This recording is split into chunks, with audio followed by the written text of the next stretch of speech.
opportunity once again to share His word, to deliver the message that God has placed in my heart. I've been asking the Lord, what do you want me to preach, to encourage the people in our church? And we know that we all need encouragement. And we know that the Lord is working in our lives every time we receive the message of the Lord.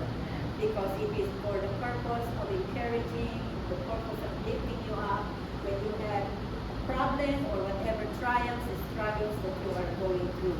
And I believe that the Lord will meet the needs of each and every one of us this time. And we are going to be believing God. We're going to have an open ears for the message of the Lord through the Holy Spirit that will speak to all of us. Amen? Amen. Praise God. Let me ask you a question. Did you have a time in your life that you feel helpless? Yes. Of course. Yes, all of us. And sometimes you feel that you have no one to turn to. Nobody. Sometimes you don't want to open up, or sometimes you don't believe that you will be helped or something. So you just what you do is you just stay in one place, or sometimes you just sleep all the time, or just stay in bed all the time, maybe in the dark, you don't want to see anybody because of that confusion that you might have. You are emotionally drained sometimes, Emotions is very, very hard if you are emotionally drained. You are afraid most of the time. There are things that you are afraid of that you don't know what is this that I'm afraid of. Sometimes you're confused, and sometimes, most of the time, you don't have an appetite. And that's very, very hard if you don't have an appetite, because we are people who like to eat. Amen? People who like potlucks and everything. So sometimes we cannot eat. We don't feel like eating. Even though somebody will give you a candy or will give you, how about a gum or something? Probably you can have something that you can chew on, and that it will give you some comfort or something, And sometimes you just want to feel alone, and you feel weak also. Physically, you are weak emotionally. When you are weak emotionally, spiritually, you feel weak bodily also, physically. Right. Amen? Amen. This time, the title of our lesson, or the message today is Celebrate Your Sources of Strength. Praise the Lord. Amen. Amen. Of course, probably we all know our sources of strength, but sometimes we just take it for granted. Where is my strength coming from? Oh, because I eat a lot, I take some vitamins and everything, and I exercise, something like that. Sources of strength. The text today is about the prophet Nehemiah. Okay?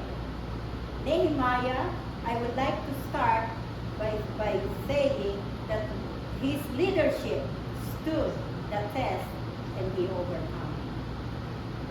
So Nehemiah, in my introduction, I would like to introduce with a way that he already overcome. Nehemiah had led his people to a great victory. And then we will see the text. Don't worry, we have a text. We will see the scripture later on. He already led his people, the people of Israel, the Israelites, to a great victory. And that is something to celebrate. Amen? Amen. Victory. Hallelujah. Isn't that what we want? Isn't that what we like in ourselves? To have a victory in our life.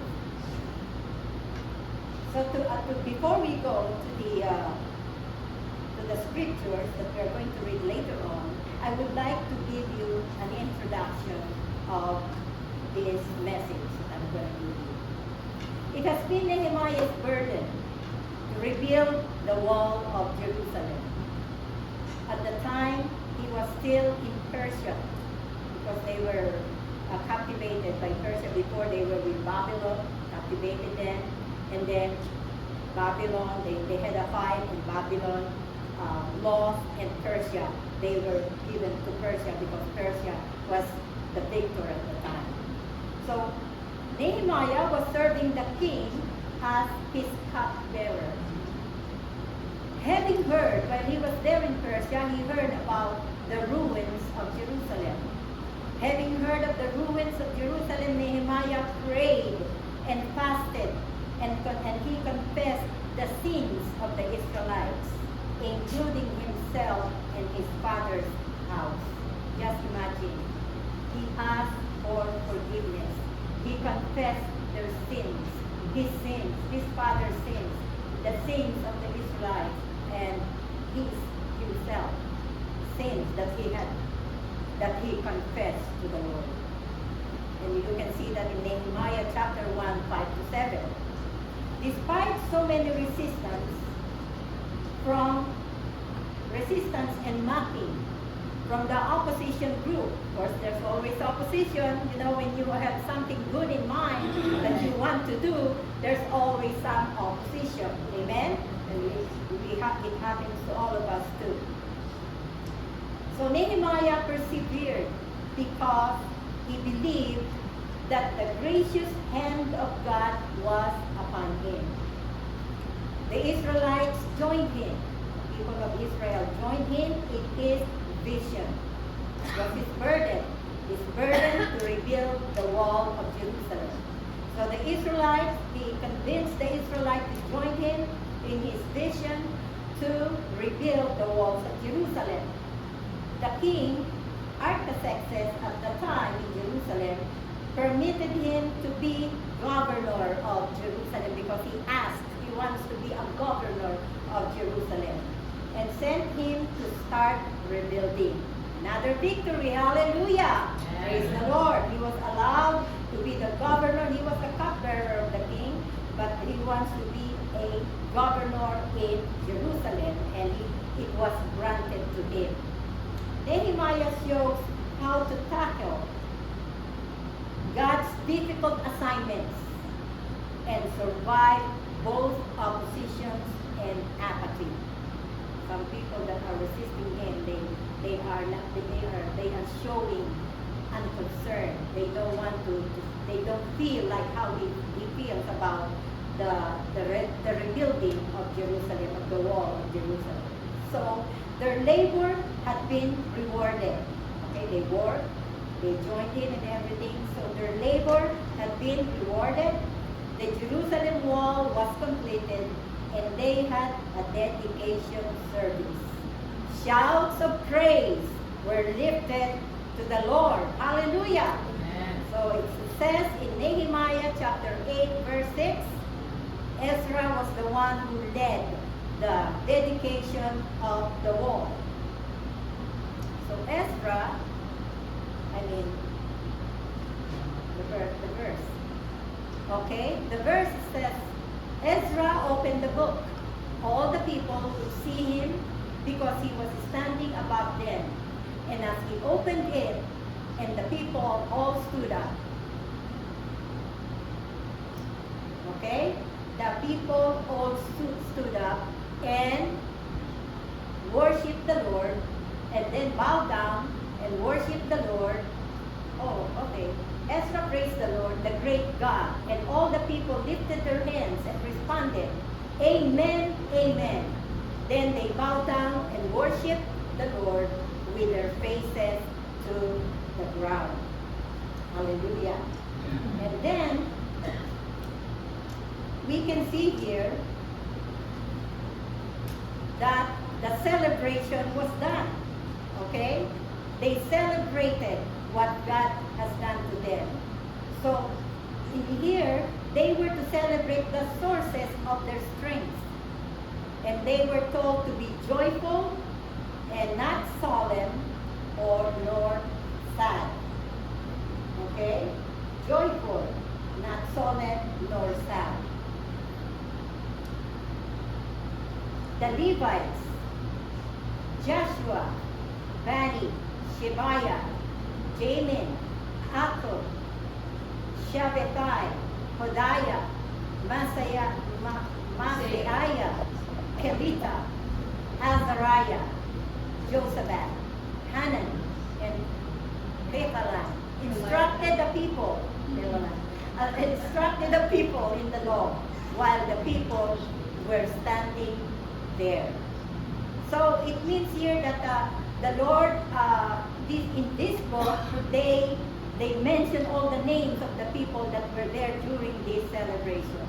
They read from the book of the law of God, making it clear and giving the meaning so that the people could understand what was being read. Okay. So, we can see, we will read the scripture later on, the whole scripture, we will read it later on, okay? Let's open to Nehemiah chapter 8, verses 9 to 11. This is all the scriptures that we are going to read. Chapter 9 to 11. Okay, 9. Let's all stand up for the scripture reading. Then Nehemiah, the governor, Ezra the priest, the scribe, and the Levites who were instructing the people, said to them all, "This day is sacred to the Lord your God. Do not mourn or weep, for all the people have been weeping as they listen to the words of the law." Nehemiah said, "Go and enjoy choice food and sweet drinks, and send some to those who have nothing prepared. This day is sacred for our Lord. Do not grieve, for the joy of the Lord is your strength." Verse 11.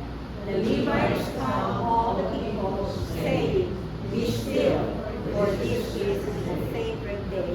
Do not grieve." Let's pray. Our Heavenly Father, we thank you, Lord, for your love upon each one of us. We thank you, Lord, for your word. We lift up your name. And we know, Lord Jesus, that you have something, oh God, that we can, Lord, receive from you this time as we receive the message, as we continue to listen to the message that you have provided, will provide for us.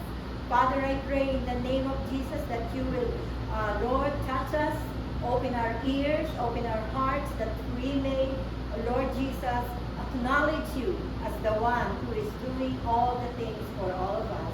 And we thank you for what you are going to do, and for this message, and for your anointing. In Jesus' mighty name I pray. Amen and amen. You may be seated. So all the people have been weeping as they listened to the words of the law. They had probably realized how they had failed God. They had not lived up to his holy expectation. But with God's grace, their leaders exhorted them to stop weeping. Not because they weren't simple, but because the joy of the Lord is their strength. Amen. Praise the Lord. So the first thing, the first source of joy, the first source of strength is the joy of the Lord. And the Lord said, "Go, enjoy the choice food and sweet drinks, and send some to those who had nothing prepared. This day is sacred to the Lord. Do not grieve, for the joy of the Lord is your strength." So the Lord wants to give us something that we can enjoy. Amen. Amen? And what is that? What is that? Firstly, before we get the strength, what do we have to enjoy? Food. Because Nehemiah said, "Go."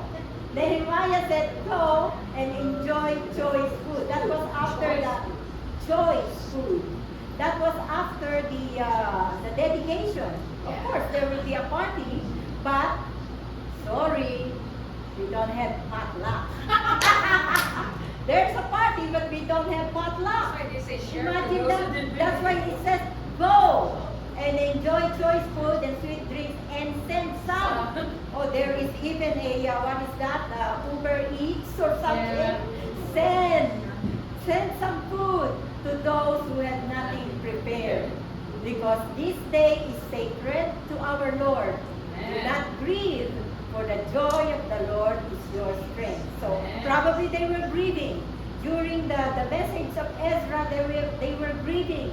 They were crying because they realized that they had sinned against God. But they were encouraged by the leaders, by Ezra or by Nehemiah at the time, and said, no, you don't have to grieve. You have to eat your choice food, and you have to give to some people to enjoy, but go home, no potluck. Go home, no potluck. So it's not like the San Diego church. They have a dedication service and there's no potluck. Here, when we have a dedication service, of course, there's food.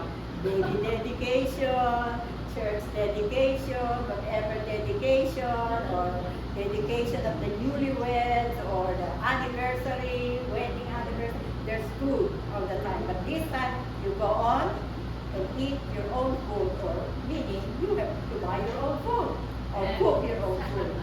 So it's not the San Diego church.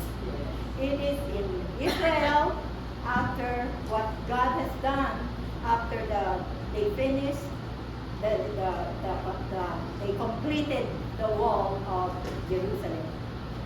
So this is a time to celebrate. We have been blessed. We can say it for ourselves. This is a time to celebrate. When we gather together, we have been blessed with so many things. Amen. What are all those things? Prayer, answered prayers, okay? Provisions for our needs and deliverance from our sicknesses or our challenges in life and everything. So we have to celebrate that. Nehemiah and his people had faced many obstacles. They could have become discouraged. Some of us had gone through so much trials, so much trials in our lives. Very people like us. We are people. We go through trials.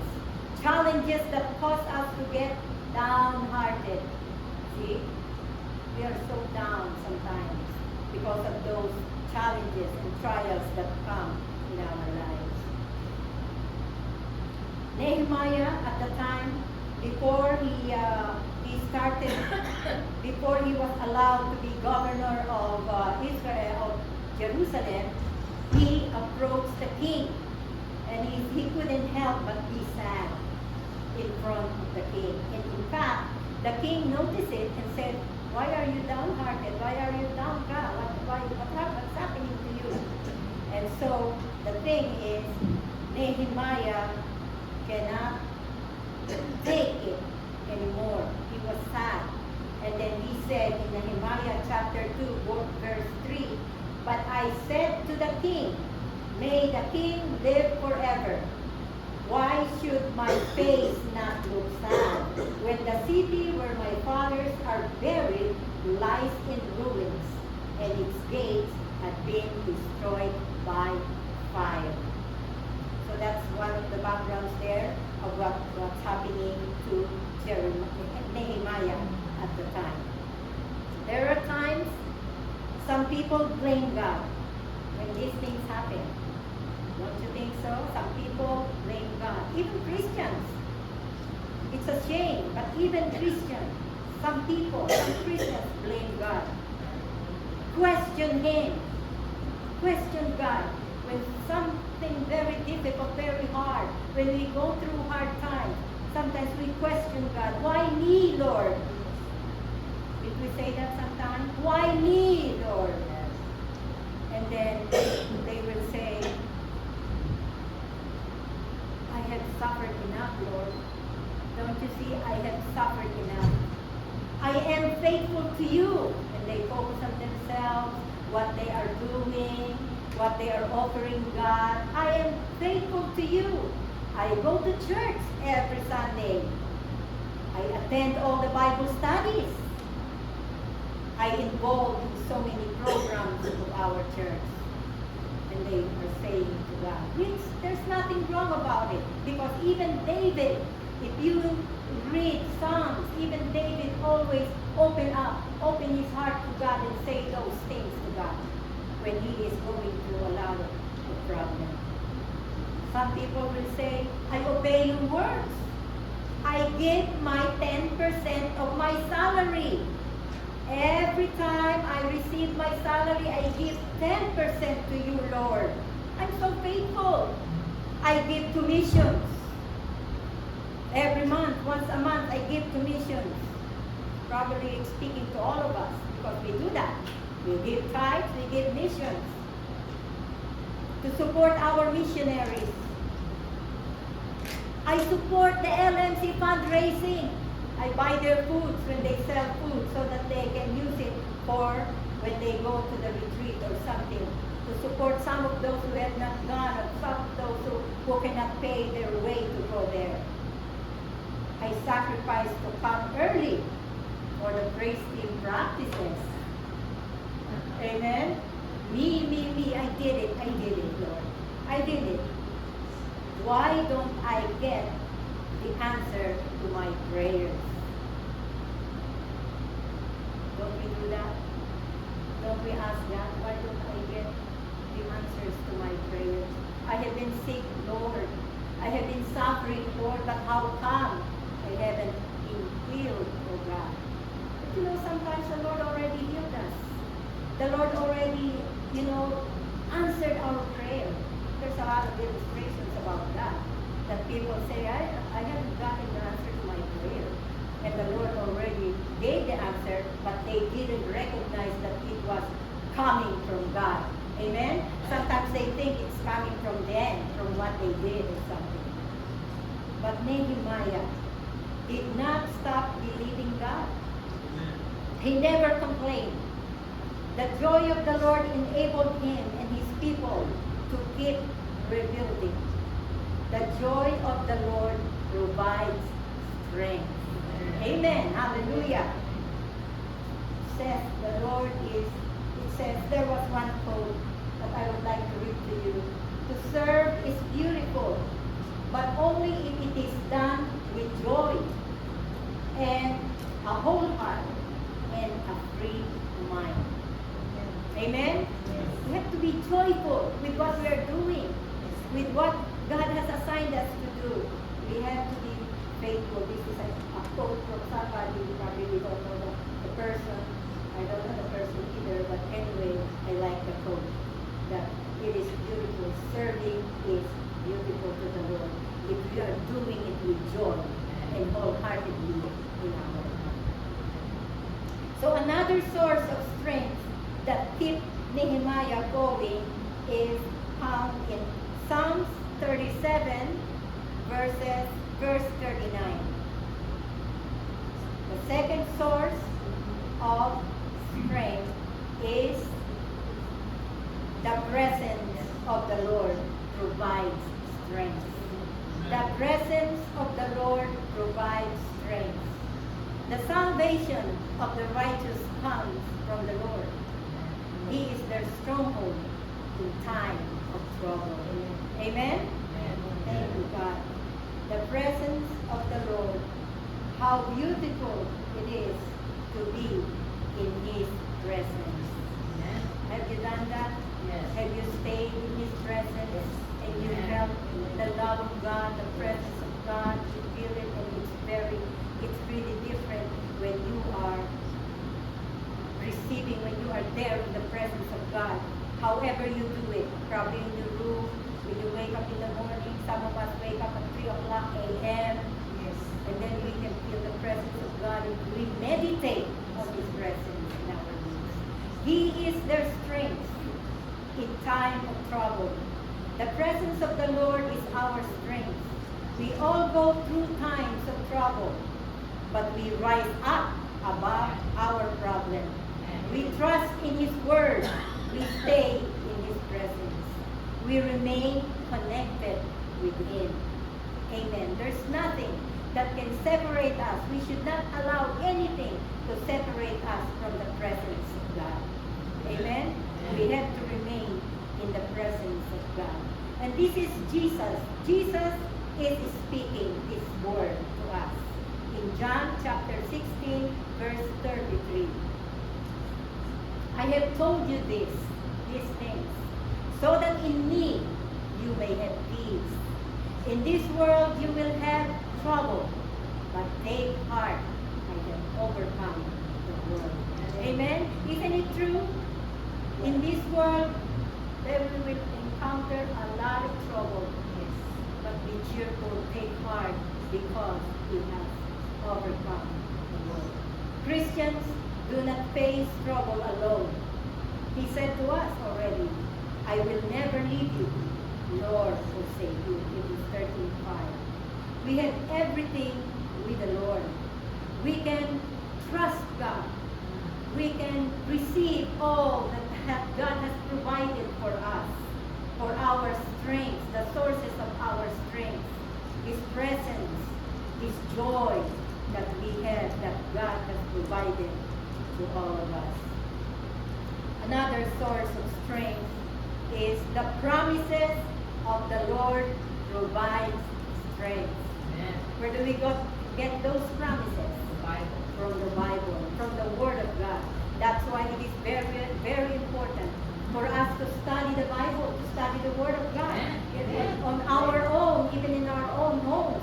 Not only during Bible studies, but in our own home, that we study the Word of God, because the promises of God is that it provides strength to all of us. Amen? Let's read this. Psalm 73, verses 26. Verse 26. My flesh and my heart may fail, but God is the strength of my heart and my portion forever. That's a song? Yes. Remember that. We can rest securely on the promises of God. God's promises bring strength in times of waiting. We can read also this promise to us in Isaiah chapter 40, verse 31. But those who hope in the Lord will renew their strength. They will soar on wings like eagles. They will run and not grow weary. They will walk and not be faint. Thank you, Jesus. Hallelujah. So what are those sources of strength? Choice of food. What are those sources of celebrate your sources of strength? The first one? Food. The choice of food. The choice of food. Okay. And drinks.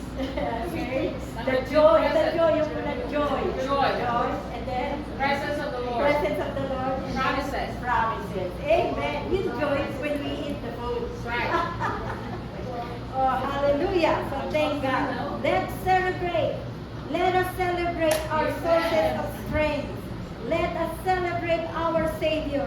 Discouragement drains away our strength, but faith gives the victory, enabling us to overcome and find peace in the Lord. Amen. Amen. Thank you, Jesus. Hallelujah. Let's give God the glory.